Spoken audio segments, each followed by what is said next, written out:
Hello everyone, wherever you are in this world.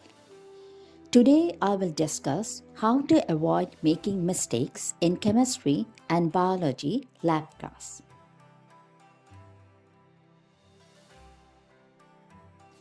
Day 1 in a chemistry or biology laboratory is very interesting as well as challenging. Although you have theoretical knowledge, but doing practically, especially for the first time, is quite an experience. No matter how smart or academically talented you are. I have divided my lecture into two parts, part 1 and part 2, and this video will cover only part 1. In my lecture, I will give you some great tips that will help you to avoid any mistake, frustration, waste of time and chemicals, failing to get the experimental results you are expecting, and finally losing your marks. Although you do not have previous experience, but if you follow the do's and don'ts carefully, you can achieve success on day 1.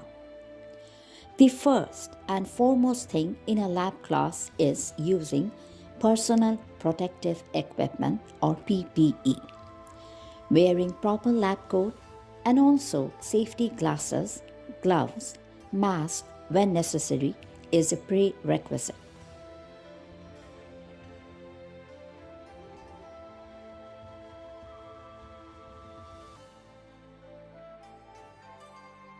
Read the instructions thoroughly. If anything is not clear to you, discuss with your supervisor. Whether you are working in a team or alone, after reading the instructions, first decide what you are trying to achieve and what is your hypothesis to get the result. Know what materials you need to acquire and which ones you are given. What is the procedure you are going to follow? For example, to study a leaf, do you need to use a microscope?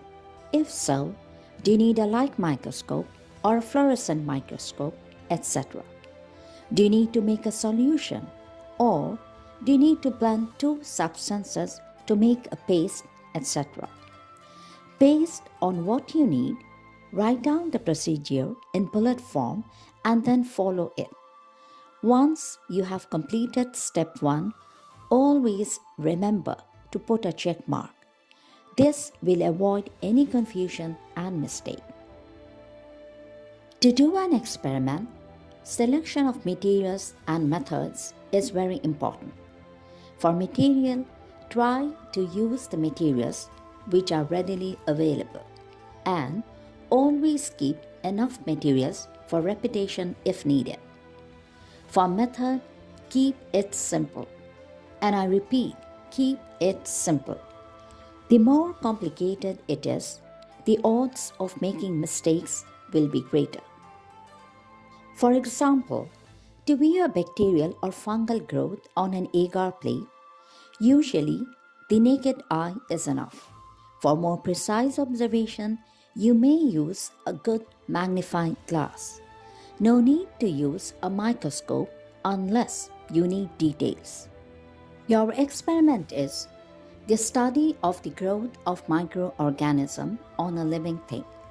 The living thing could be a plant, vegetable, or fruit. In order to observe the occurrence of microbial growth, the growth rate, and the severity of infection, first, know what type of fruit, vegetable, or plant you have to use. Decide the number of treatments you will apply and the number of replicates. Decide a place to set up your experiment. Decide what type of climate will be appropriate for the microbial growth. For example, cold, hot or warm, humid, etc. If you require food produce, always use fresh fruit or vegetable. Do not use fruit or vegetable that is old or partly dry. If you are using living plant, remember to water the plants regularly. Suppose your experiment is the study of the growth of microorganisms on agar plates. If you need to use agar plates, first you should know how to prepare them. You must know how to use the autoclave. Never use it without proper training or supervision. For microbial growth, don't seal the petri dish and just leave them in room temperature. To set up an experiment, pay attention to several factors. The first and foremost important factor is the environment. I have divided the environment into two categories, microclimate and macroclimate. Microclimate is the environment surrounding your experimental materials. Macroclimate is the environment of your room or lab. Suppose your experiment is the study of the growth of microorganisms in a plant, vegetable, or fruit. In this case, focus on the microclimate, which should be hot or warm and humid. This is the ideal climate to promote microbial growth, even though the macroclimate could be normal room temperature and dry.